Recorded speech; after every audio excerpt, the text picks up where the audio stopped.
Hello, hello, hello, hello. It's your boy, Wild Philosopher, here with Hound of Heaven. Yo. Uh, Today we will be discussing Dungeon Meshi Part 2.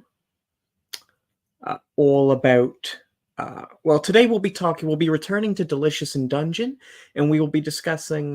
We'll be talking about elves. This is crap on elves night. Elves, yeah, yeah, Yeah, yeah. You can't live with them. You also can't live with them. Yeah, you can't live with them. Can't live with. Yeah, today we'll be talking about elves. We will be talking about how to treat an enemy. Not conventionally a common feature of philosophy nowadays, but historically very much an important one. Uh, Often the center of a good deal of ethical discourse, and in my mind, tragically neglected. And one of the reasons I absolutely adored Dungeon Meshi wasn't just it was because it commented on it, but also how it depicted it how the author sort of lived up to the values he articulated. Actually, I shouldn't say he. I don't know who wrote it. Um, Yeah, I Lived think up it to was the. she. Oh, my apologies. The author lived up to the values they articulated um, through their depiction of the elves themselves, and other villains in the show, which was to say they achieved that amazingly rare feat, depicting your enemy sympathetically while still making clear that the enemy is a villain. Hmm.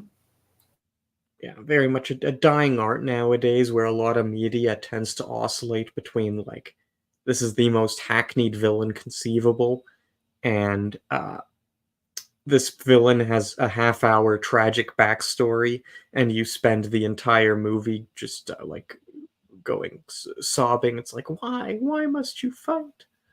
Uh, Second one's Doofenshmirtz. Okay. That being said, I said Like ethics. Evil Incorporated. Go on. I said it's an issue in ethics. We will be approaching it primarily from the branch of philosophy known as epistemology, What? or what? Yeah, theory of knowledge. Um, the study of how we get and make knowledge claims.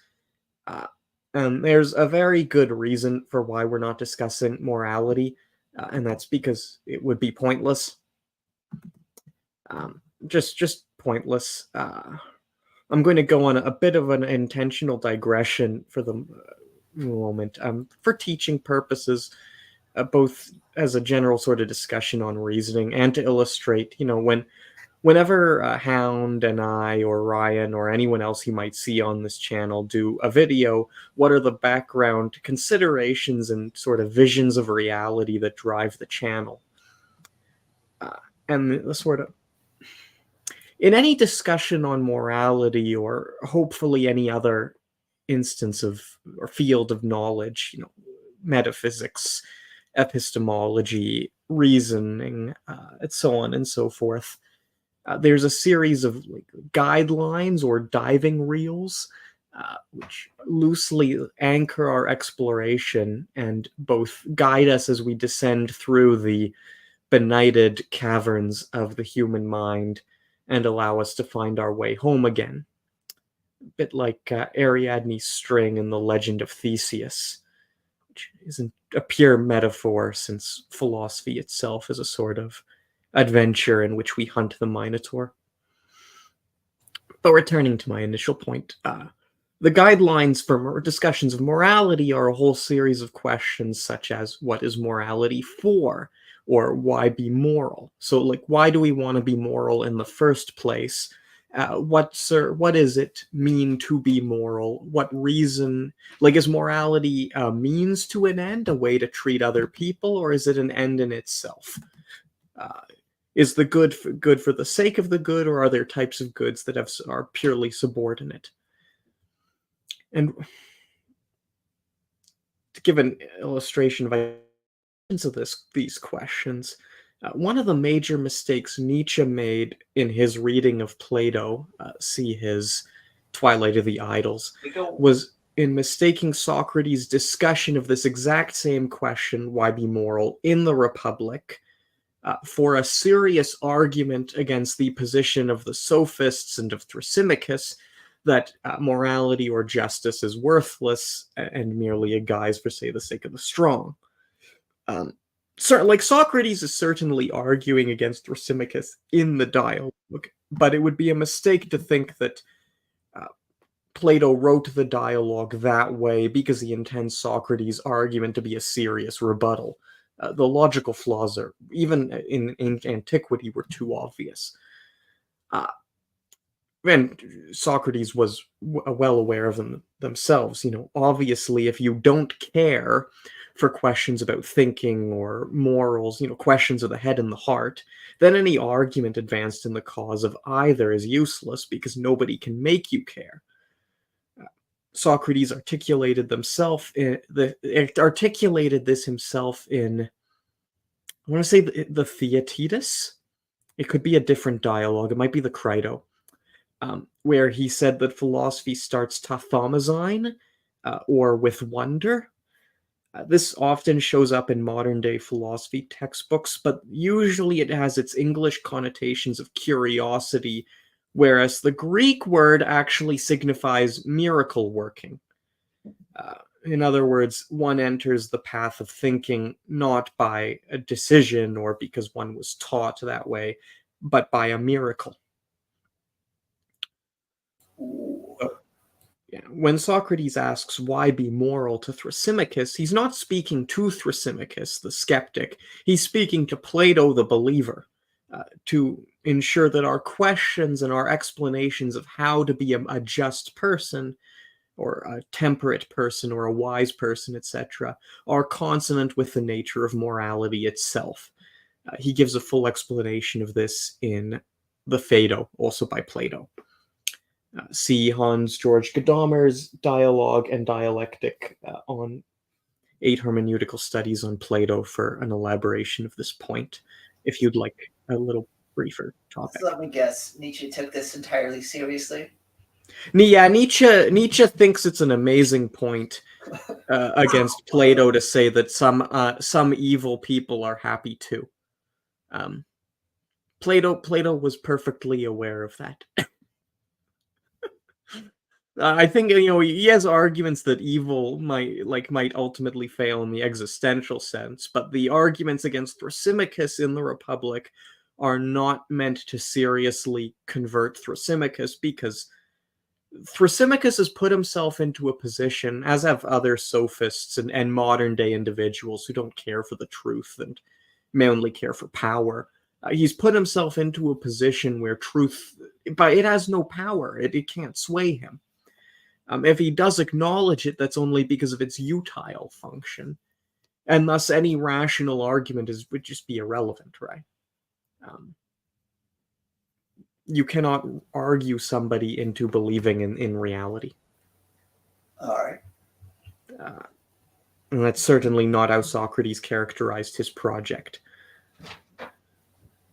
But yeah, anywho, so when he said he's talking about how to keep our explanations of being moral should be consonant with the nature of morality. And if we fail to do this, we risk attempting to actualize like forms or ways of being moral, which might be entirely contrary to why we want to be moral or even what morality is. All sorts of things that like you just can't do, or they harm you, or they're intensely inhuman, or pointlessly self-righteous, or just plain absurd. We've all seen ethical arguments like this in real life. In fact, much of the last 10 years have been this just throughout the media, and they've so thoroughly discredited morality that I don't want to actually give you moral obligations on this podcast series, whatever, without first presenting a vision of what morality should be. Maybe I won't convince you that living a moral life is a worthy endeavor, but at least I will be able to give you a better vision than arbitrary rules passed out of nowhere, or discussions that only seem to like cause people pain and misery. while something similar has happened to reason, it's been really discredited in the last 10 years, 20, like 30 years. The empirical outcomes of irrational behavior are still sufficiently obvious that I'm pretty confident presenting an overview of why you should treat your enemy well for rational concerns and having it be what you call imaginatively compelling. All right, all right. And so, how does the epistemology angle come into that before we go back to anime times, anime fun times? Yeah, so as epistemology, theory of knowing, it's the much broader branch of philosophy that covers discussions like what is the nature and scope of logic, what is the importance of testimony, what makes testimony reliable, uh, what concerns about like philosophy of science is technical, or many parts of philosophy of science are a branch of epistemology, other parts are ethics or metaphysics, of course. What's the difference between necessary and contingent properties? Can I have knowledge of the true nature of things? What does it mean to know another person? These are all epistemic questions, and they show up routinely in Dungeon Meshi based on the like. So spoiler again, real quickly, we're going to spoil Dungeon Meshi very heavily here. Like if you have not read it, leave now. We're just spoiling the whole thing. The nominal, yeah, not we lost a viewer. So, the nominal number one bad guy of Dungeon Meshi is the Winged Lion, right? The demon. Um, but in practical terms, the Winged Lion has almost no. He's not really the bad guy. Like he's the final boss, but the bad guy of Dungeon Meshi is the series of social miscommunications that lead to people awakening ancient demons and unleashing them on the world in the first place. And driving these miscommunications are a series of judgments by the elves, by the gnomes, by the dwarves, uh, about power and the nature of the other races and questions of responsibility, uh, that ultimately lead to a lot of people just not knowing that what they're doing is a horrible catastrophe, right? And basically almost causing the end of the world. I think chapter 75, 70, 80, somewhere. I can't remember the exact plot to chapter correspondence, but yeah, unleashment. Marcel unleashes the white lion, the winged lion, nearly rips the roof off the dungeon, nearly plunges the world into eternal darkness. Um, and this entire situation is brought about because the elves do not want to give anyone information. And because they don't give anyone information, nobody knows that the dungeon is actually demonic. That when you sign a contract with the dungeon lord, you sign it with the demon to become a dungeon lord. He grows stronger by eating your wishes, and this gives him more power. This is intentionally concealed by the elves. Much of this is never even explained, like in the series, for an example. We still don't know what was so dangerous about ancient magic that the elves criminalized knowledge of it. Um, Even like as late as chapter 96, there's 97 chapters. As late as chapter 96, the elves refused to answer basic questions on this exact topic. And so, but at the same time, so in one sense, like these are all epistemic judgments, but they're not ridiculous judgments. Yeah. So the real extra dimensional demons that will destroy the world are the elves we met along the way. Yeah, the elves we met along the way. Yeah. They're not ridiculous judgments, though. You can see where the elves are coming from. Uh, and you can also see how, in some sense, the elves are right. Uh, Other races don't have the knowledge or the restraint or I say so the dungeon. Oh, I think almost with the singular exception of one guy, all the dungeon lords in the manga are elves. Implying the age thing isn't really a benefit to restraint. That's the elves think it is. Like we meet 4 dungeon lords and 3 are elves. That's Yep. But in say you can see where the elves are sort of coming from. It's a plausible series of epistemic judgments, yet because they've entirely underestimated the capacities of their enemies, those they do not see as their friends. Not necessarily people they hate, but maybe people they hold in contempt or dislike or don't regard as full equals, shall we say, worthy of. There's a lovely passage in Hegel on how challenging someone to a duel to the death is the ultimate sign of respect, because you acknowledge that they deserve your to be respected enough to risk killing you. Based. This is from. Is it from his philosophy of right? I can't remember. Anywho, yeah.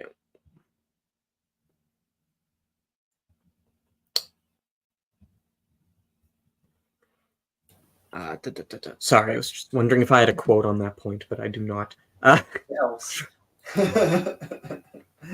Anywho, the elves, they can see. We're talking about enemies in the strict sense it's used in philosophy, maybe not the conventional sense it's used in IRL, is a group of individuals you'd not see common cause with and hold in, say, contempt.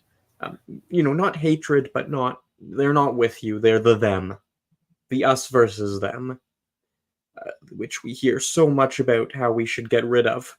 And today I'm going to throw that on its head and show you why saying them is actually useful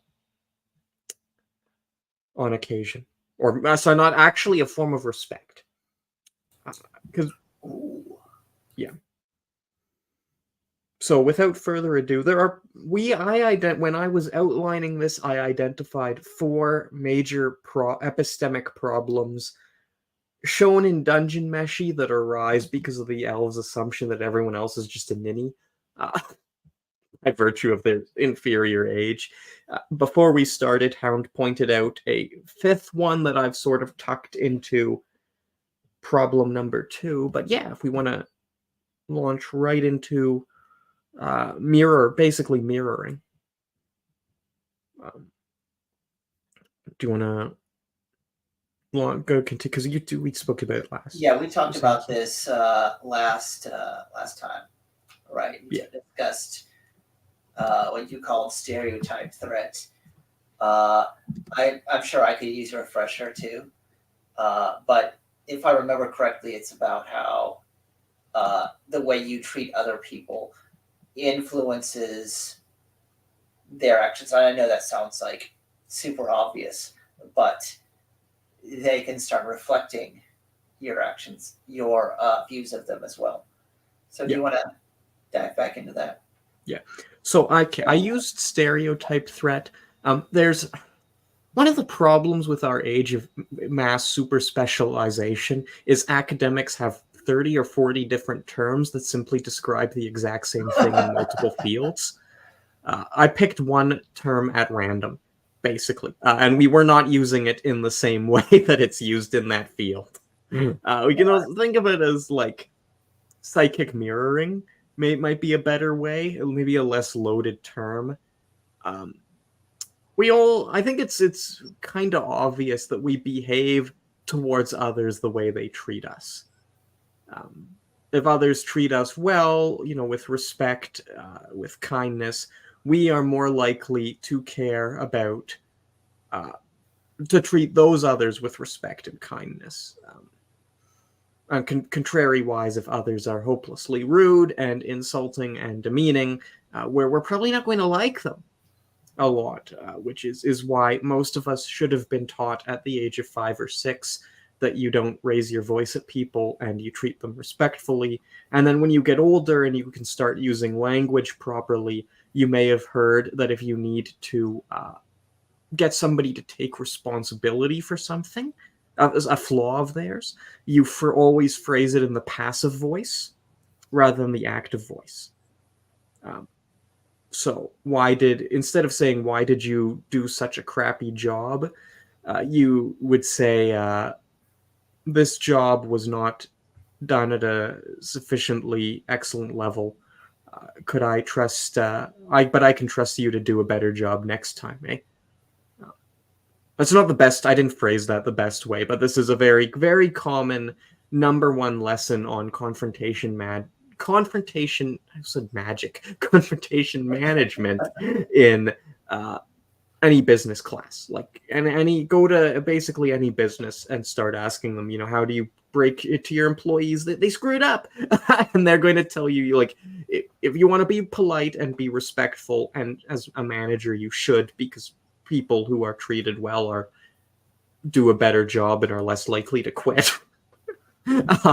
You will talk to them in the passive voice when they do something wrong, and the active voice when they did something right. What's not as commonly spoken about is the way that this is also true for our, I want to say mental, because that has maybe too cerebral, but our verbal or psychological expectations of others. So the way we describe them to themselves affects the way, not just the way they behave towards us, but the way they see themselves. But part of the reason why you're told to be so careful about language in a management class is the connotations of the words you use to your employees affect their internal self-image. All right, so if you call them incompetent all the time, you suddenly have incompetent employees. Though they will, yeah. I mean, well, they won't become incompetent if they were like otherwise brilliant, but it'll affect their competence levels. Their behavior. I mean, it demoralizes them. It may cause them to do certain things. Whereas if you assume competence, and I keep saying management, but assume competence is also something that shows up in therapy. Like not on the part of the person receiving the therapy, on the part of the person giving the therapy. It is an integral rule of most modern approaches to therapy that you treat your dealing with as if they're competent enough to solve the problem. And you're sort of giving them a leg up. All right, so what we're saying here is the elves did not treat anyone like they were competent enough to solve the problem. Well, the elves literally have an entire secret division dedicated solely to solving other people's problems for them without their consent, because the elves just think that people are too stupid to settle it themselves. And this group of people show up, they tell you nothing, they just say, now we're in charge. Yep. Bully local lords, kill humans at will. And it's not even a group of like competent individuals, they're a bunch of ex-convicts.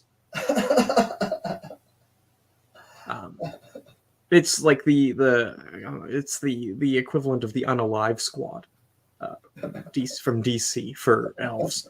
The Unalive Squad.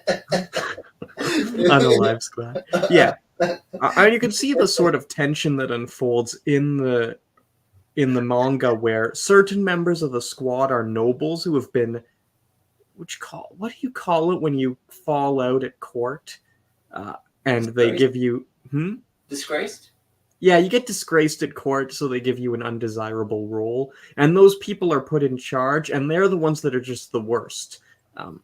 It's Flamela, and he starts with a C. His name just totally flew out of my head. The one who's missing an eye. Yeah, the former spoilers, former dungeon lord. Yeah, former dungeon lord. Those two are the most aggressive in their disdain for humans. Not that the ex-convicts are like amazing, but they're still fairly respectful in ways that the leaders are not. Um, but they're also in the exact same position as their leaders, or so not as their as the people involved, where it's expectations on the part of the elf royalty as to what humans can and cannot do that drive the engagement of the elves in politics. Mm. And we see this again. Sorry, to return to our initial sort of discussion on psychic mirroring, we see how the elves' refusal to talk to humans and half feet and dwarves as if they could actually make decisions and control themselves in a way almost encourages increasingly reckless actions on those humans and dwarves and half feet. Tall men, yeah. Hmm? I technically they're tall men because everyone is human aesthetically. Oh yeah. It did just occur to me. Yeah, everyone's human and they're just tall men. Yeah. But yeah, the tall men and half where. Especially with humans, where the elves' assumption, it's always how the elves talk about humans being reckless right before the humans do something that's really stupid. Yep. But you can see how the elves are responding to. Yeah. Sorry, the humans are responding to the elves' expectations of them. Yeah. We discussed this last time. I think it's the least controversial.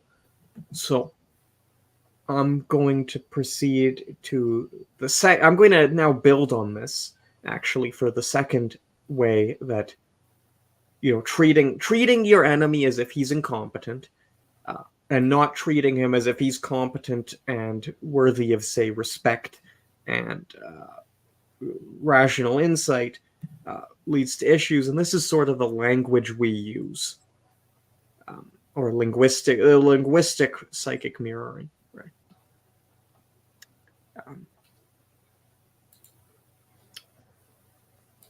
All right. Can you give a quick update on linguistic psychic mirroring? Yeah, I'm trying to think of a way to phrase this. All right. So nobody talks to other people through like soul-to-soul connection. Laying aside hot take. very much hot take here. Laying aside those of you who have like Buddha powers to awaken other souls, or can like speak in astral trances, or some equally cryptic branch of knowledge unknown to 99% of humanity, we do not speak to each other's souls directly. We communicate through language. Language is the way we reason. Like all reasoning, is done with language, laying aside some very questionable exceptions, such as computer. Like there's ongoing arguments in the philosophy of language about programming languages and their relation to logic. We will throw those out the window because in 99.999% of conversations, we are communicating with language, which means we reason with language. I do not give you a series of mathematical postulates and say, therefore, we should vote for Brian Mulroney. Right. So he was Prime Minister of Canada in the 80s. Just sorry, real quickly. I'm sure that was very relevant to all of us who do not live in Canada. So I was trying to think of an example of this type of argument people have, like who to vote for, and then I was like, wait, I can't pick somebody who's running about nowadays. So yeah, Brian Mulroney. I'm not going to give you a list of logical postulates. I'm going to give you a argument that is deeply grounded in language, as well as with all the connotations and reverberations and semantics of language. And these aren't just we always, when we approach reasoning, and especially like value-based reasoning, in the West, we tend to subdivide between pure fact and moral reasoning. And then maybe if we're some kind of extreme Platonist, we might add on aesthetic reasoning. Historically speaking, globally and in the context of the West, our separation of reasoning into all these different fields is like it's basically a fabrication. It doesn't occur in practice, and it's not reflected in how we use language and reason. All right. You'll sometimes hear that all reasoning is value based, or all reasoning, but these values aren't just necessarily moral values, like it is wrong to murder babies. Or even aesthetic values, such as painting with baby blood is really creepy. Not a good art supply. Put all in on the babies here. Yeah. So there's also all sorts of other values. Our values about like how to use space, how to think about time, questions about pure meaning, issues of tradition, and we sometimes we try to conceptualize these things in moral terms or aesthetic terms, but a lot of these things, it's completely unclear how they might even relate to any of these in the first place. Fidelity to a family like cooking tradition is a good example. This is something a lot of people might take very seriously. It could be hugely important. But is it really a moral issue? Probably not at the end of the day. But in common day language, all of these things get interrelated willy-nilly. And they can't really be separated because it's impossible to reason without making judgments about like space-time and our operations within space-time. So there's certain moral concepts that you might be able to dissociate. Like if I decide that I really hate tradition or equality, I can cleanse my moral, or I can cleanse my thinking process of those values, but I'm always going to be reasoning from values. Without getting too much off target, this is the origin of postmodernism.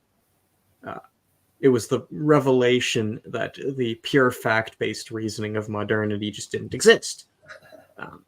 And so there are some philosophers were like, well, obviously, honesty is a value, so this doesn't really torpedo our intellectual concerns. And others were like, oh, if morals are all relative and subjective and all reasoning's moral, then all reasoning's relative and subjective.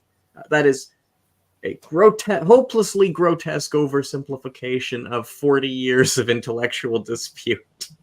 But it touches pretty closely on how people use these concepts in practice. Maybe not how it would be used in an academic environment. Anywho, when we use language, there's always values that get shuttled in. There's always connotation. You cannot make a sentence that is purely fact-based. Right. If I say the shooter versus the alleged shooter, territory held, occupied territory, 11 children dead versus 11 people dead, or just 11 dead. This is a very, very common way to cut sympathy, right? Is cut out the personal element of it, but it's still just as accurate. Yeah. Factual, like if I say 11 dead in, and this is an example from today's news, 11 dead in bomb blast in occupied territory versus rocket kills 11 school children. Those are two, like the sentence is the exact same. But the emotional impact and the interpretation and the connotations are completely different. Yeah. So you can be factual with your language, but still kind of lie about it emotionally. Yeah, still be deeply manipulative. When people talk about the duplicity of journalism, for instance, it's often not that journalists lie per se. It's often that journalists are exceptionally like inconsistent and duplicitous with how they structure claims in their articles. Mm. They will willfully employ, like, I mean, that the example I just gave you, like those were two different newspapers reporting the same thing, right? uh, was it last week, 2 weeks ago? Somebody, we had Al Jazeera saying ex-president walks off stage. When that led, which is technically like just as, I mean, in that case, there's a certain omission of fact, which was ex-president gets shot, and then but it's not wrong that he walked off stage. uh, and so you can see how, like, what changes into how I use language can entirely change how we understand and approach a given topic. To give another example here, this is one of my all-time favorite examples because it's just so ridiculous. Let me say, like, you're standing around, Hound, and I burst out of the bushes and I go, "Hey," I'm looking about sneakily. Did you know? Did you know that all of the world's civilizations is controlled by a secret league of Freemasons? Going back, sorry for the people who just joined. That we're giving an example here of something I don't believe. Did you know that there's a secret league of Freemasons who control the planet, and they're using underground rooms beneath Catholic churches to disseminate magic mushrooms for the purposes of creating civilization? Right? Now, Yeah. who am I? A homeless person, crackpot, or one of the world's best-known religious scholars with tenure at Boston University, and endorsements from most of America's major news outlets and public intellectuals? Oh no. Yeah. And that's because when he published it, he called it an evidence-based history, an evidence-based history into the transformative impact of ergot on the West, which was everything I just said. Who was this? Several individuals, actually. It was Gordon Wasson, the CIA agent who started the shrooms give you superpowers, shrooms give you religious experiences, who passed it on to Carl A.P. Ruck, who was the guy the teaches at Boston University. And then it got picked up by Brian Murarescu, I think his name was. And he published a book that got endorsements from, like, most major news outlets, Jordan Peterson and Candida Moss, who's, for those of you who don't know, like, the world's best cited Bible critics. It was objectively one of the stupidest things. I've read a lot of Ruck because he gets cited. He's just so ridiculously and tragically prolific. And the thesis is complete nonsense, but if you put nice words over it and, like, the transformative impact of ergot is LSD. It is the mushroom used in LSD. And so if you say the transformative impact of ergot on the land, doesn't in the verses say, like, how secret cabals of Freemasons were passing around?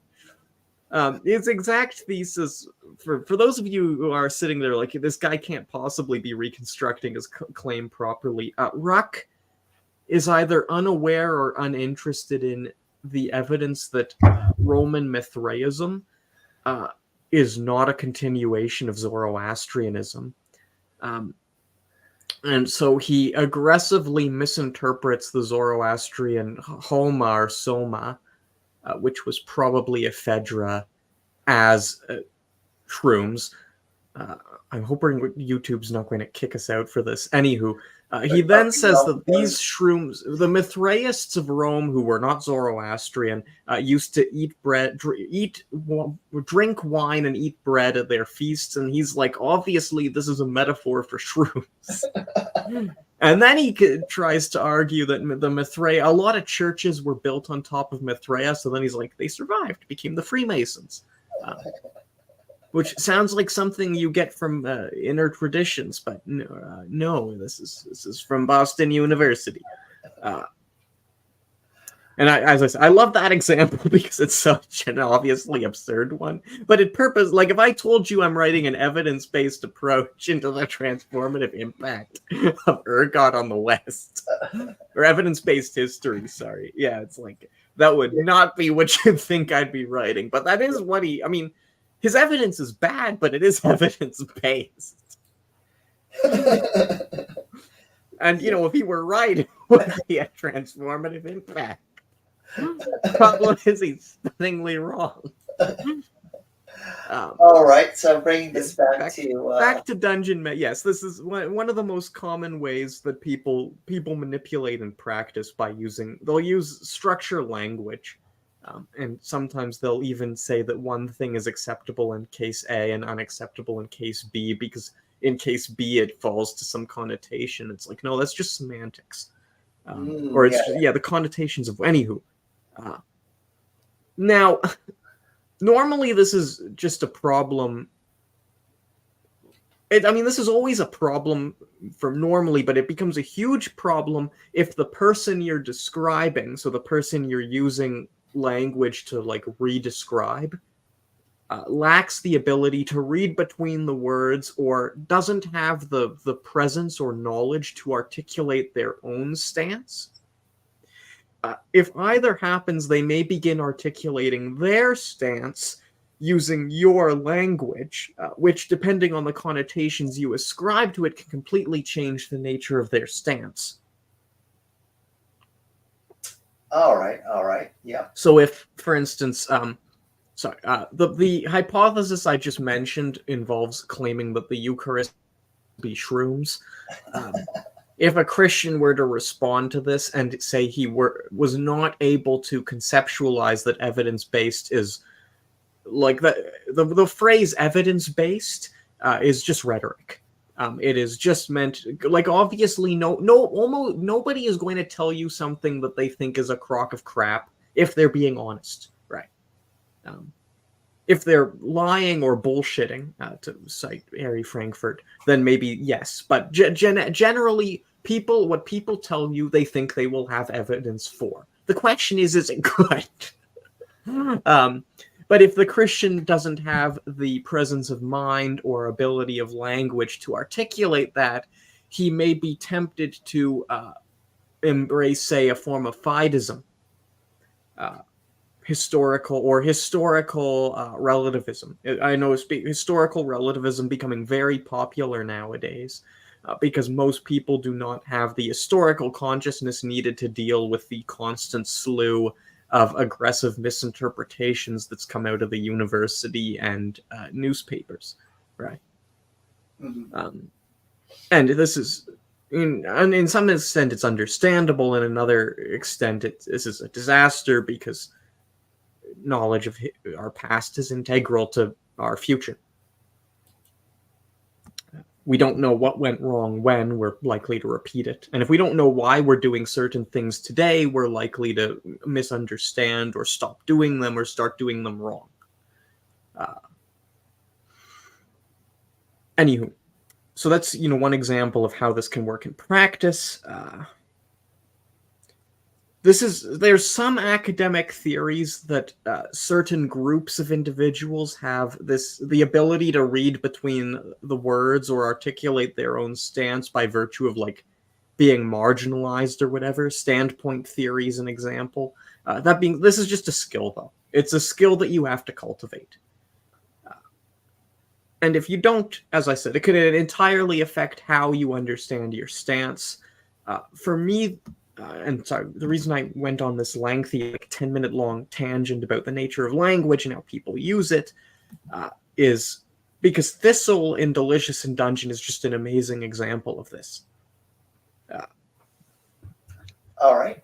If you look, sorry, Thistle's the Mad Mage. For those of you who are accepting the spoiling but have not finished, Thistle's the Mad Mage. He is an elf who was a powerful mage of the Golden Kingdom, and he was asked by the Golden King in a moment of weakness to keep the people from dying. And this led to him taking the kingdom into a dungeon, and from there, like slowly constraining them until they were eventually trapped and just made like lifeless husks of themselves. But they couldn't die. And they just had to continue endlessly. And this is why people don't really die when they get stabbed in the dungeon. And when you compile all the flashbacks about Thistle together, he started out as an idealistic mage. And then he reacts to the king's request. But what really starts his descent into madness is So he's an anxious person, right? He's an anxious person. Relatable. He's relatable. Yeah, he's anxious. He's worried. He's energetic. He's very passionate. This gets routinely misunderstood by others as madness, and they treat him as if he's crazy, because in his passionate behavior he tends not to think as well as he should. Right, common character flaw. Lots of people have it IRL. No shame if you do. And over time, it's not that eventually he becomes mad, but originally it's just that he's really passionate. But because he's the world's most typical scholar and doesn't really know how to use language well, he slowly begins to conceive of himself as others refer to him, and slides into madness. And this is what drives the first 2/3 of Delicious in Dungeon, right? Is he goes mad and turns what were meant to be defenses for the kingdom into a dangerous dungeon that's also full of amazing resources that attract adventurers who threaten him, thereby increasing his madness.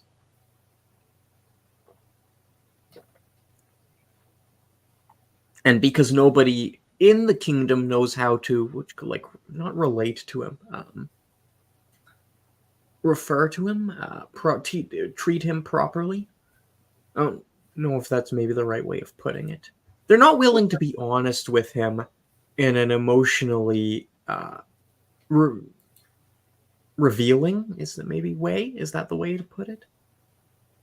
Maybe. I'll not think about it. Yeah, they're not willing to kind of approach him on kind of an emotional level. Yeah.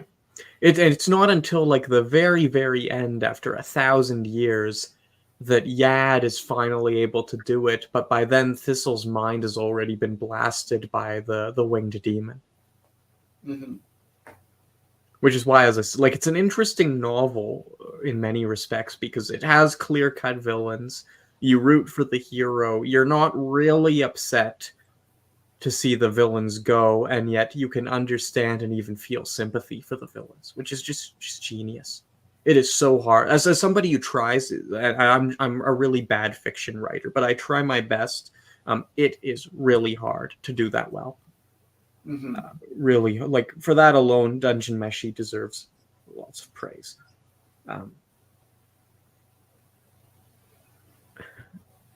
It's not the only one that's been doing this well recently. I was a little worried, in the anime slew for this year looked to be really awful in spring, or winter, or first half of the year, but we are getting some absolute gems.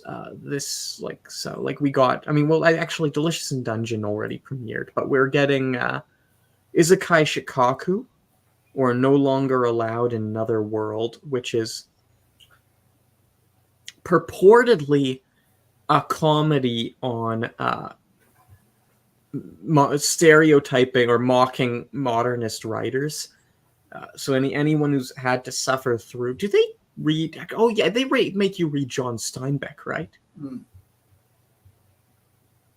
In the American schooling system, Probably.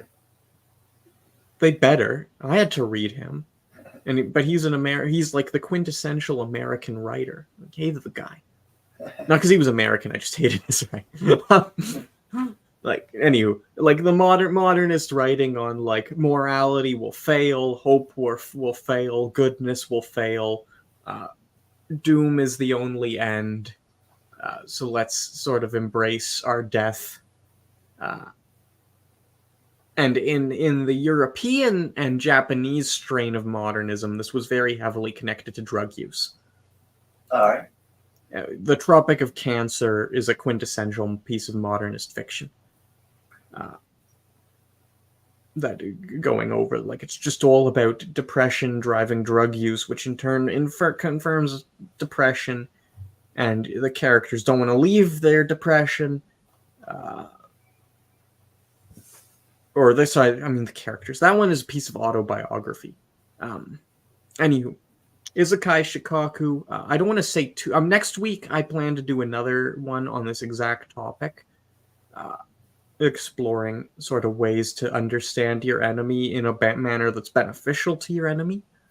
So I'm not going to say too much here, especially because I didn't warn anyone I was going to spoil it. But the writer of Isekai Shikaku has done a just amazing job at provide. That one, it goes more into the enemies are misunderstood route. So not quite as good as Dungeon Meshi in that sense, but the writer does an amazing job at explaining how miscommunications create false images that in turn drag us down into paths of sin, for lack of a better word. And you said we also get more elves being stupid. Oh yeah, it's another one of the elves are bad guy. What if the elves were bad? Slash the church. You just get them both at once. At least they don't do human supremacy. I was like, oh god. Come up with a less blunt metaphor. Actually, on the subject of elves, yeah, that was the other one. So originally I only had 4 epistemic problems here, and most of them had to do with your impact on the person you define as your enemy, and how treating them were to become a self-fulfilling prophecy. But before we get started, you pointed out a sort of fifth, that like fourth and a half, fifth, that really is almost the reverse of this exact, like I was talking about, if I take a way of like so I have an enemy, right? Like, there's me, the us, me and the people who agree with me, and then there's the them, the people I don't like. And I choose to define them as a bunch of morons. Let's give them some, like, I don't know, they don't believe in fairies or something that are obviously real, because fairies are real. And I choose to define them as an idiot, and then maybe I employ language that we use the word loaded language. I don't like that word because all language has meat load. There's some language that definitely has far more heavy terms than others, although most of those have been used to death in the last few years as people try to make things out to be as terrible as possible.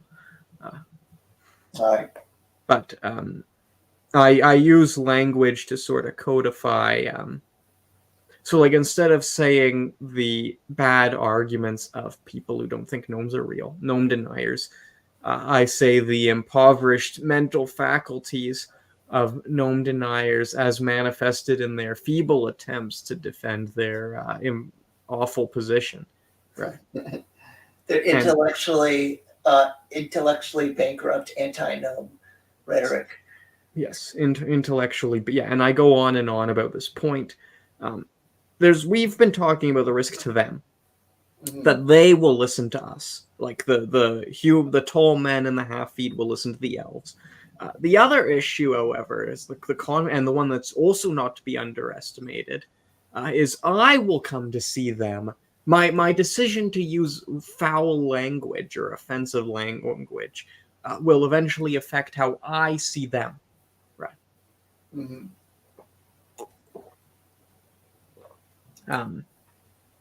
You see this all the time with people who want to treat their political or religious enemies as if they were a bunch of ninnies, and they end up just treating them as if they were children, right? They patronize them. For the record, don't treat children that way either. Not that you should treat children as if they are fully side point here, and this is a relevant one because we are talking about like how to treat an enemy. And this does include like if the other person actually isn't competent, you still want to treat them as if they were competent, while also structuring the way you talk them out of harm. All right. It is in like if you, it's not an issue to show concern for your kids. The problem with helicopter parenting isn't that you don't put your kids in danger, which is what I sometimes see people propose. It's like, no, not that I don't think you should let your kids go on adventures, but there absolutely are. You absolutely should be taking your kids out of danger in many cases, right? Like, don't just let them do stupid things. It's like, oh, they'll learn if they hurt themselves. It's that you're treating them verbally and physically as if they were incompetent, as opposed to there's all sorts of ways to treat someone as if he were competent, while simultaneously acknowledge or behaving at a meta level with the understanding that he's not fully competent. For example, like you can cook with kids, for instance, but like don't give them a knife, and don't let them near heat. But also, like that's why you ask the kid to stir, and then and then they lick the spoon, so the kid likes it because they can't lick a knife, right? But they can lick a spoon, and you get the kid used to developing responsibility, doing hard tasks. Expressing creativity, learning how to follow rules. Like this is one of the wonderful things about baking is it's really obvious if you you can't add whatever you want to cookies and have it taste right. It has to be an exact chemical combination or it tastes like crap. So it's a really good way to teach kids the importance of following rules in a safe but effective learning environment, right? Yeah. And you can do all that without giving them like a meat cleaver. So if I'm reading you right, children are our enemies. And children are no, but you can sort of apply lessons from one way of behavior apply to another, right? Just change it to Delicious in a Dungeon. Why children are our enemies. My children are our enemies. I saw TikTok about that. Or not that I use it, but it was sent to me because somebody posted it on YouTube or whatever, and I'm like, what the? It's like, anywho, back to Delicious and Dungeon. Your children could be your enemies from a past life, and I'm like, wait, what? Stop! No, here's you, TikTok. Spreading foolishness to them. Anywho, the number one, like this happens continuously through Delicious and Dungeon,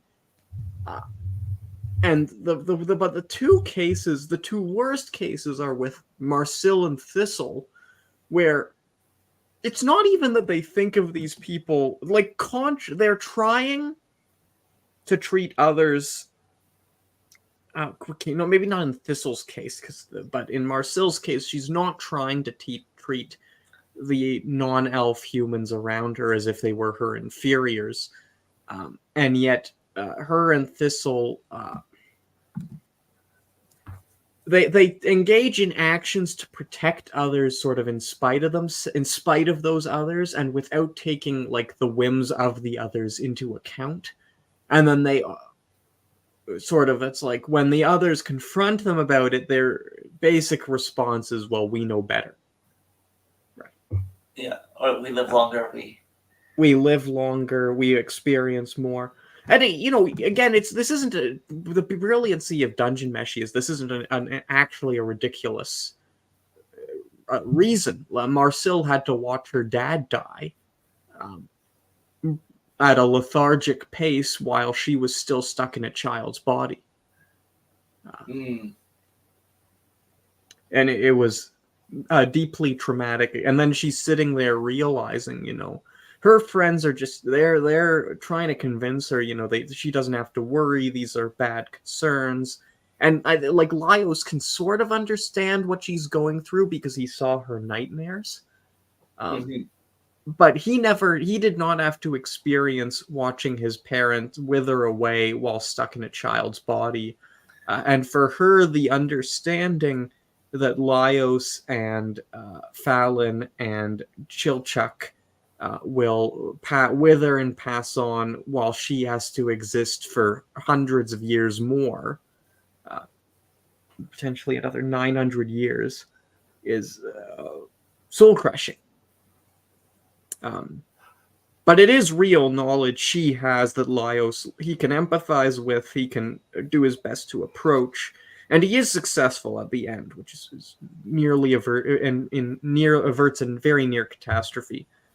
But it could still but still, you could see why she made the decision to go over their heads and sign with the demon. Yes.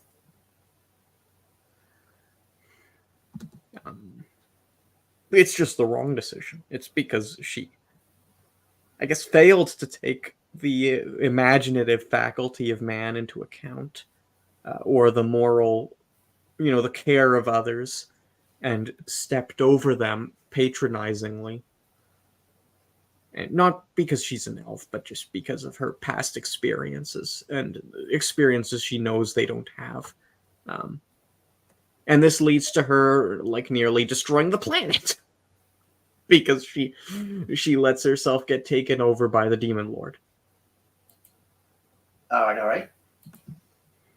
I said, this shows up in Dungeon Mass. We see this all the time. There's a lot of news outlets, just in real life, a lot of news outlets that, let's say there's a group of people they hate because of whatever ideology they adhere to, and they treat those people as if they're idiots. They eventually come to begin discussing public policy or behavior as if the people in question were just a bunch of children to be watched over while they chuck sand around in the sandbox, rather than individuals who are also making judgments that could be wrong but are just as rational as the journalists themselves. And this is also a frequent complaint in... Have you ever read anything on missiology? No, but I think I can see where this is going. Yeah, attitudes of missionaries to the person they're trying to convert. You ye benighted heathen / atheist / Jew / Muslim, whatever. You don't have the knowledge of how warm it feels in Christ. It's in some sense, I think missiologists stereotype or overly stereotype the extent, but it is real. I've had people talk to me this way when they try to convert me, and it's I understand Christian theology better than you do. Please don't pull this on me. And they're like, you just haven't experienced the heart of Jesus. Go away. And it's really, it drives you up the wall when it happens.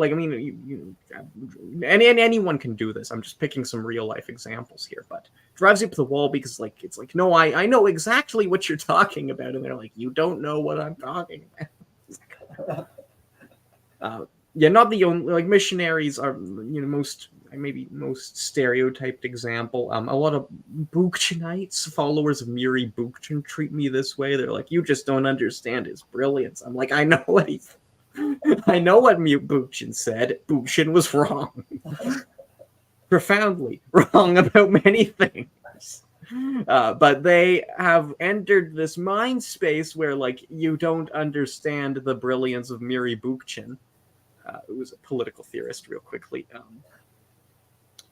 And they're treating people. They see other people as if they were just like either enemies in the rabid sense, as somebody to be fought, or as like idiots who just can't understand the brilliance of Murray Bookchin. And it's only once they're exposed to Murray Bookchin that they'll start thinking properly.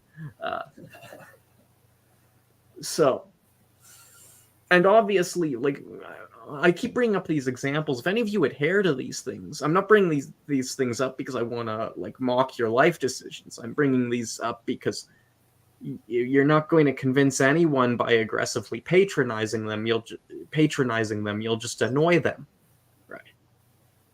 Yeah. You have to treat them as an equal, and that doesn't just mean and equal in the sense of that you're equal in sort of human dignity, as opposed to like equality of the bottom rung. Like we're going to be treated like we're garbage. I mean, treating them as if like they're dignified, rational individuals.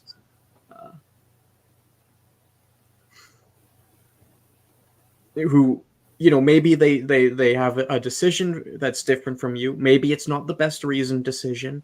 Maybe it's not an ethical decision, but it is in fact a decision that they reached using their powers of reason. And you should not behave as if they're morons. Which I guess is the next issue. Unless, did you have anything else you wanted to say about this topic? Because it was the one you brought up.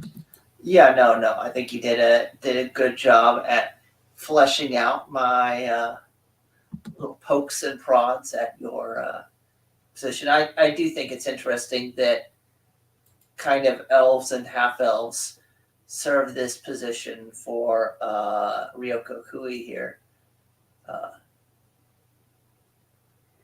Yeah. And just as like an artistic point, one thing that's really interesting about Delicious in Dungeon is the fact that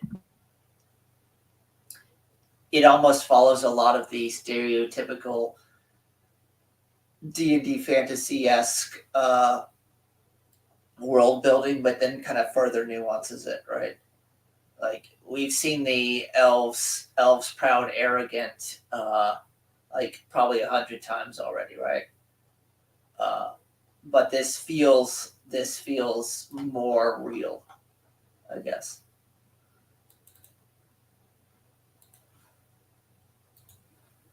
Yeah. On the other hand, we could also see how like the writer could have done it. I mean, the writer could have done it totally differently, like with any other race, and just applied a little bit of imaginative faculty. Yeah. The Mortal Instruments series is an amazing example of how not to do this. Oh. Well, so I'm going to spoil book 6 of the Mortal Instruments, or book 5 or whatever, the last book of the series, real quickly. Mortal Instruments YA novel. Girl discovers world of humans and demons and various species that are human-demon hybrids, and these species are like militantly controlled by the Shadow Hunters, right?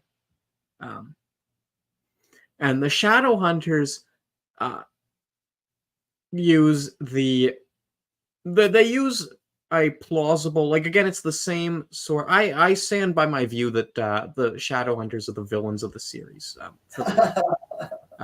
like absolutely evil individuals, and the Shadow Hunters they start off with the on its own entirely acceptable view that they are the ones who they're the ones who stand in between the human-demon hybrids and humanity, not just for the sake of humanity, but for the sake of the human-demon hybrids, right? Who could be destroyed if humanity found out about them. Like, who wants to know, like, look at, I think most of us would be horrified if we thought vampires were running around sucking blood. And that's not just an abstract claim, because vampire panics have happened in the past when people did believe in them and they weren't pretty. Anywho, one of the Shadowhunter's tasks is to guard the hybrid species. On its own, there's nothing wrong with that, but because of their social responsibility, they begin to give themselves more and more power to dictate, like, the lives of the hybrid races, to the point where the hybrid races rise in revolt, and the Shadowhunters crush them, and then they install a complete campaign of cultural re-education to ensure that none of the hybrid races do any of this again. And I use like, to the extent of, like, separating parents from their children and, like, engaging in a lot of actions that were historically considered the nasty G word. Cultural G word. Cultural G word. Yeah. I stand by my view. Like, Shadow, it's almost this darkened version of, like, obviously, no relation to Dungeon Meshi, but there is a plausible reason for the Shadowhunters' invasion of the, like, why, because the other races can't interact with humans by virtue of the fact that they're not human. Whereas the Shadowhunters who are human can interact. And yet, rather than taking this responsibility as a means of service, it eventually ends up with them denying human dignity to the hybrids. All right, and how is this a bad way to do it in the sense of I'm guessing you're going to say the author pulled it off badly. Oh, it's just yeah. Well, the author would have pulled it off brilliantly if she'd intended us to hate the Shadowhunters, but they're supposed to be the protagonists. Okay. That's the problem. Yeah. Like, if you read the Cassandra Clare's Mortal Instruments is one of the most poignant tragedies ever written. It's brilliant. It's about a bunch of violent, self-righteous thugs who just go about brutally and aggressively oppressing others until they can't stand it anymore, and then engage in, like, cultural G-wording. It is a nasty, nasty book. Problem is, if you think those people are supposed to be the heroes. All right. And that's as opposed to say and that's the issue, and this is one of the things that Dungeon Meshi does well, is the issue is not that the elves feel that they have responsibilities to the races because they're longer lived, or because they have capabilities that the other races don't have, right? In fact, in some respect, those differences are even they're used in a positive ways throughout the series, right? Like when Marcel loses all her energy, her mana, to that Undyne, and they're trying to catch it, but Laios doesn't have the strength because he's a tall man to hold it in the pan. So Namari takes over because as a dwarf she can, right? That is I don't want to say race, but yeah, it's using differences to our advantage in a productive and non-offensive way. So it's not that the elves think they have responsibilities that's the problem. It's the way they understand those responsibilities, as leading to other races, other humans.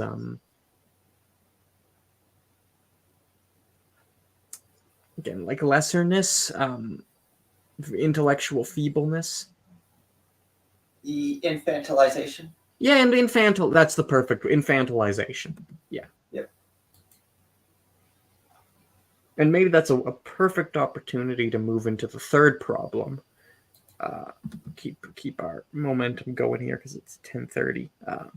Is third problem is that other people just aren't stupid. Like people are not stupid merely because they disagree with you, and maybe they do in fact understand what you're saying, right? Maybe, just maybe, people we hate because they have the wrong religion or political ideology just aren't moronic ding-dongs, uh, as much as I might wish they were. And maybe they're actually listening to what I'm saying and adjusting their views accordingly. Right. Hot take, hot take. Yeah, real hot take. But something that occurs basically like all the time. Especially, maybe not as much nowadays thanks to the internet, but a lot of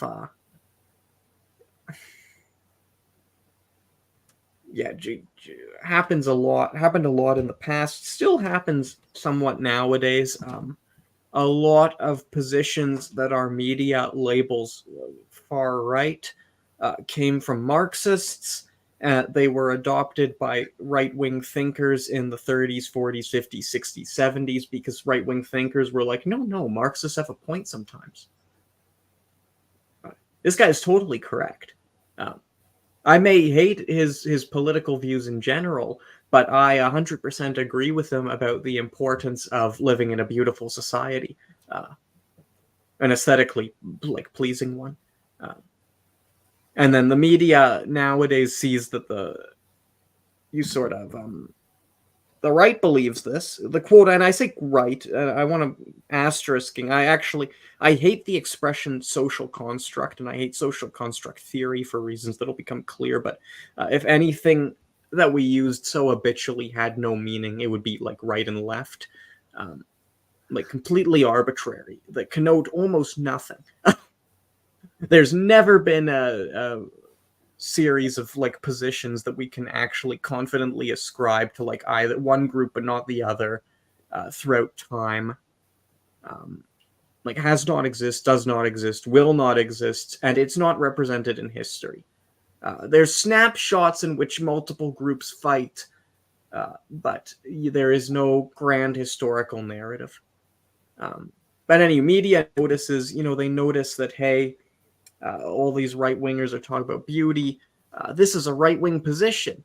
And then you end up with like people who are ostensibly anti capitalist, just defending Le Corbusier's anti human capitalist architecture project to sick it to right wingers. And this happened and I just picked one example. I could pick hundreds and hundreds examples where like one side listened to and not just in religion or not just in politics, but in religion too, like listened to the other person and co-opted it. And maybe, in this case, there's the problem of reaction, right? Which is sort of problem 2 or problem 3, where we have one group adopting sillier views to get away from the other, from like group X adopts silly views to get away from group Y.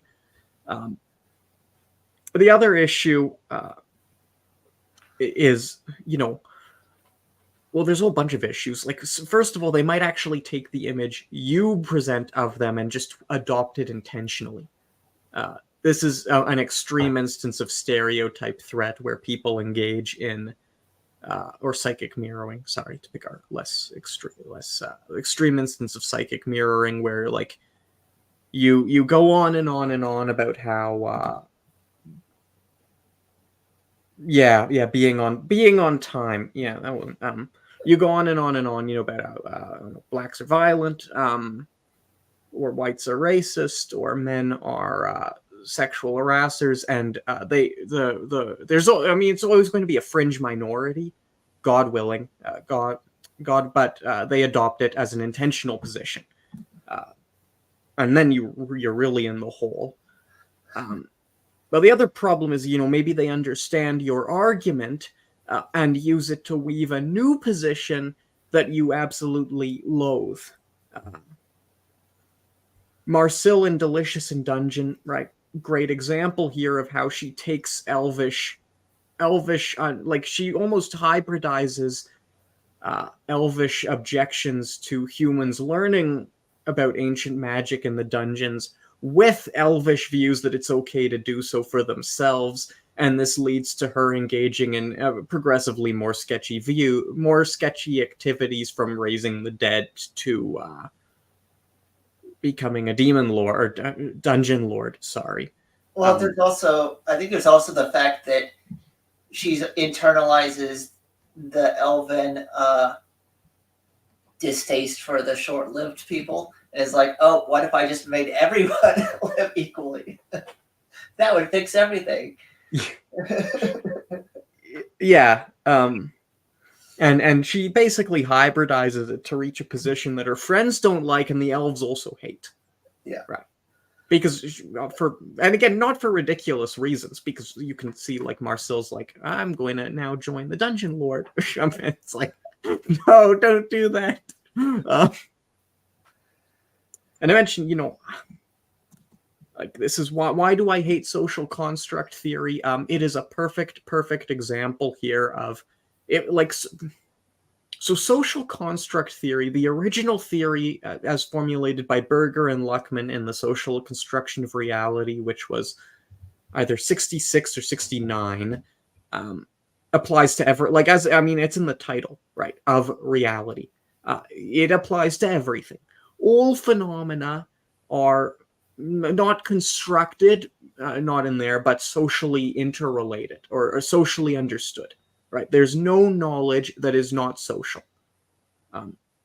There's maybe possible exceptions here that are still being disputed in branches of academia, but generally, like there is in fact a social element to healthcare, to warfare, to funeral rite. Like dying is a social activity, as weird as it sounds.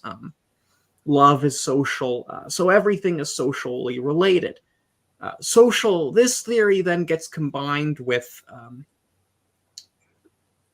I don't want to say, I'm going to call it what do we call it? Should call it critical theory. I know that's a word that's used in the West really loosely, and I don't much like how it's used in English language media. But it gets combined with the view that certain forms of knowledge discourse are intrinsically about power. And so if we were being consistent about it, we would treat all discourse as if it were about power, right? But a lot of academics, and the people in the media, only treat certain kinds of knowledge as if it were, so they'll be like, oh, well, you talk about sexual ethics or modesty, but really this is a social construct, which is like, obviously modesty is not a feature of nature, or it's not like if every human died, modesty would become unintelligible. So modesty is a social construct, and people will defend. When I was in university, people would defend selective use all the time. They were like, yeah, it's nifty. This is a convenient weapon. And I would tell them, like, okay, I can take this exact same thing and apply it to, like, consent. Right. Every form of consent is it's a social activity to consent to something. I can apply it to consent. I can apply it to justice. I can apply it to, like, freedom versus slavery. Right. You can take this theory and apply it willy-nilly to basically everything. And they were like, oh, but no, people wouldn't do. And some people even told me to my face that they did not think that, like, right-wingers or whatever were intelligent enough to use it. And it's like, bro, they're not dumb just because they hold to what we call the right. And now I'm sitting here and watching as, like, Islamic theologians pick up social constructionism and apply it to, like, homosexual identity. Right. Which is totally a legitimate, maybe not a wise maneuver. And again, I think this is a horrible way of approaching the question of the social relationship of knowledge. Let's just be clear. But it's totally acceptable to take this and, like, flip it. And so they assumed that other people were too stupid to use their theories. Again, verbally to my face, and I've seen it in writing too. It's like, they can't understand my genius. It's like, they can't. You're in print. They can read your book. And then they took it, and then they can just apply it like to freedom, equality, civil rights. These are all social. They're all social. I want to say constructs because again, like there's a whole bunch of nasty connotations that we apply to construct and intentionally. But this is when I say problem, they understand you is you can do some really, and again, I'm not saying this thing because I want to convince you guys of one position or another, but this is a zero-sum game of endless destruction, where we adopt an epistemic principle that blows everything to smithereens, isn't capable of articulating a positive view, isn't capable of genuinely resolving problems, and because it just blasé treats everything socially, it's not capable of making any meaningful distinctions. Because not all social things are the same social thing. There's all sorts of different spheres. This isn't maybe not as obvious in the modern English-speaking world, but in some cultures where festivals are very important, you will notice that certain festivals are only important to certain groups, like women or children or the certain families. There were some in some cases a specific clan might have a specific festival. These are all social differences. Anywho, principle of this is what we call the principle of retortion. Don't use principles that would destroy themselves, and do not use principles in argument that would destroy everything you hold dear if they were reversed. Right. All right. But Marcille does not engage in this last one, but we can. Well, she sort of does actually. She sort of does because she takes. She's taking this elvish view of other people, and it nearly costs her friends. Like, they're nearly all replaced by demonic covers. Homunculi. Yep.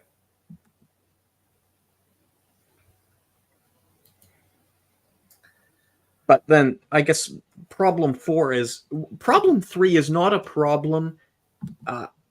It's not actually an issue if other people understand you. It's an issue if the things they're understanding are things that are horrible if used wrongly, or if given put to some really weird use or misunderstood in some way. But objectively, it's a good thing if people you don't like are less stupid and evil, right? Because then they will cause less problems. Hot take: people should be less stupid and evil. Yeah, hot take. No, like if part of the reason, and as part of the reason, this isn't necessarily a moral reason. Part of the reason to treat your enemies as if they were competent and behave respectfully towards them is, unless you are living in a totalitarian regime where you are the dictator, people you don't like probably control a substantial amount of power. They are going to do stuff. They are going to influence things. They are going to affect reality. And the less horribly they do it, the better. This is a pretty, I want to say, non-controversial utilitarian argument, right? People who are smart and have good, or people who, maybe not smart, people who know the basics of reasoning and know how to behave and can engage in basic moral activities are just going to cause less issues than people who are can't reason at all and are aggressively hateful. Yep. For you, for each other, for everyone else. It's just beneficial to everyone if we all do our best to support each other. And you can see, this was the whole thing with Dungeon Meshi is the entire plot collapses. Like, the whole plot of Delicious in Dungeon just goes collapse. If the elves are just better communicators. It's not that they needed to treat other people as if they were equal in maybe an egalitarian sense. Not that that isn't sort of there in the background, but it's not, or nor is it that they needed to treat people as if they were genii. It's if they presumed that people were other non-elf humans were competent and capable of making rational decisions given the appropriate evidence. The whole been avoided because people would not be trying to become a dungeon lord. Yeah, there might be some people who are trying to become a dungeon lord, but not everybody. Yeah.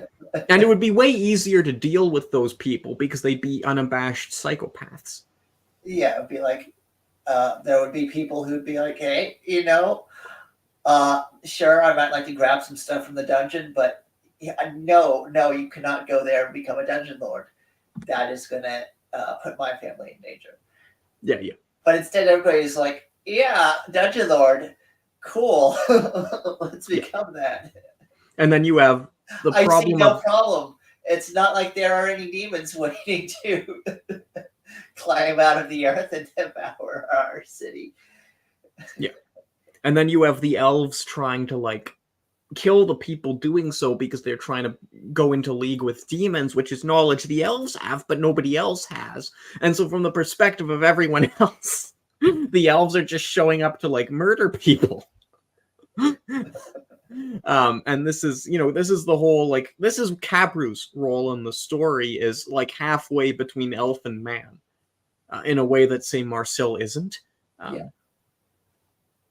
Cabru, he can understand what the elves are doing and empathize to an extent, but also he knows that this entire problem would be avoided if the elves were just, put bluntly, less assholes. And had just explained to people what they were supposed to be doing in the first place. And as I said, and then the elves could have just could done their job. But it's a safe bet, for instance, that Laios and Fallon would not have been forged a party and gone down to the 5th floor. They would have been vibing on the 2nd, which is the coolest monsters. Yeah.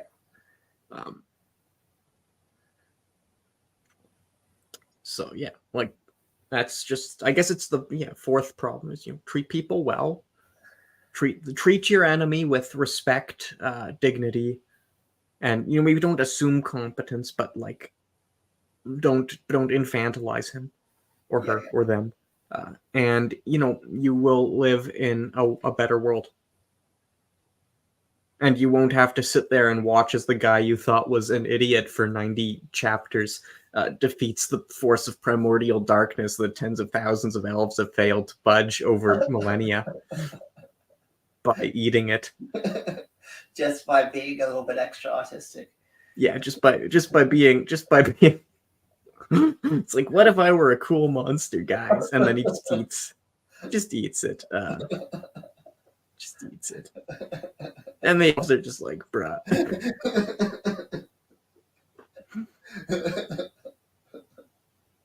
And he even calls the elves on this in chapter 96. Right? They're trying to take Marcel away to punish her for ancient magic, and he's like, but before you can do that, but first tell me why she can't learn it. The elves aren't willing. And he's like, oh, I guess I can't let you have Marcel.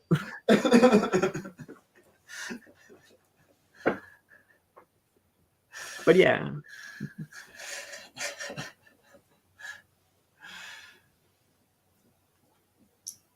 All right, that sounds like I think that about wraps it up for me. I don't know if you had anything you wanted to say. No. I think this was a solid episode. Alrighty. So I will be back Thursday with Ryan to discuss vampires. Vampire panics, vampire folklore. What is a vampire? How does it differ from a werewolf? Tentatively, there will be a follow-up on... So Hound will not be joining me next Sunday. To keep the schedule regular, I will try to do something on Isekai Shikaku no longer allowed in another world. Yeah. So it was a pleasure having you. I will see you all later. Have a wonderful evening. Yeah.